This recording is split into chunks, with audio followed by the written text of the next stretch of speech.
Good morning mga kababayan. Ito na po ngayon ang aming punlang talong. Yan po, ang gaganda na.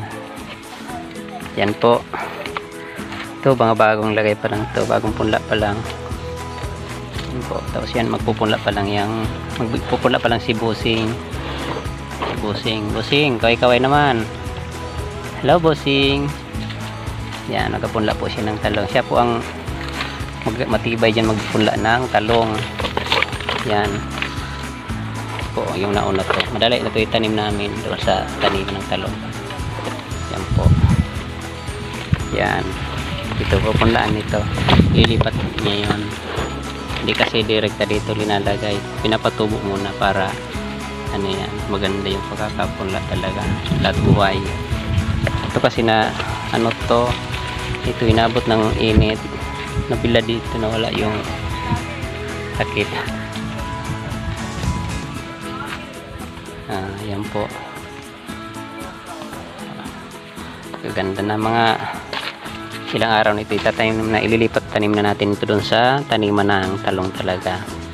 Maglalagay pa kasi tayo ng drip irrigation para hindi na tayo magdidilig. Lalagyan natin muna yung taniman para sige na lang ang ano doon ng tubig. Kasi sobrang init ngayon. Mahirapan magdilig.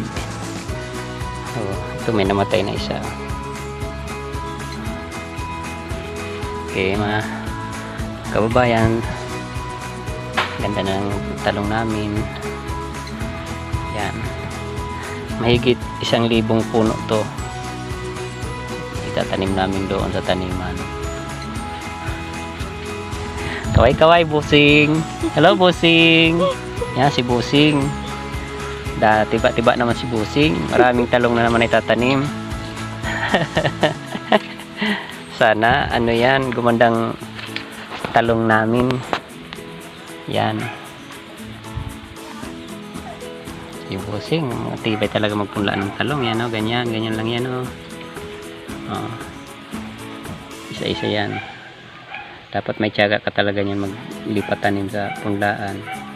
Tapos siya pa magtatanim yan doon sa taniman, sa plat. Galing ni Busing magtanim ng talong, oh. Busing, hello Busing. Yan. Okay, ito po yung bago. Ay, lilipat yan. Kuway na. Dami yan. Mahigit 1,000 po yan.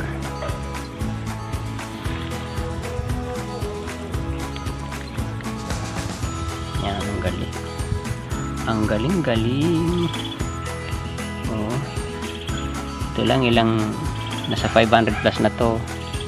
Mahigit 500, mga 550 tong dito na pupunla na.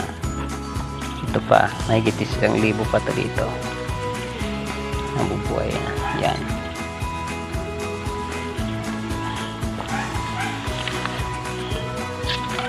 Okay mga kababayan, update po sa sunod na lang po pag magtatanim na kami ng talong.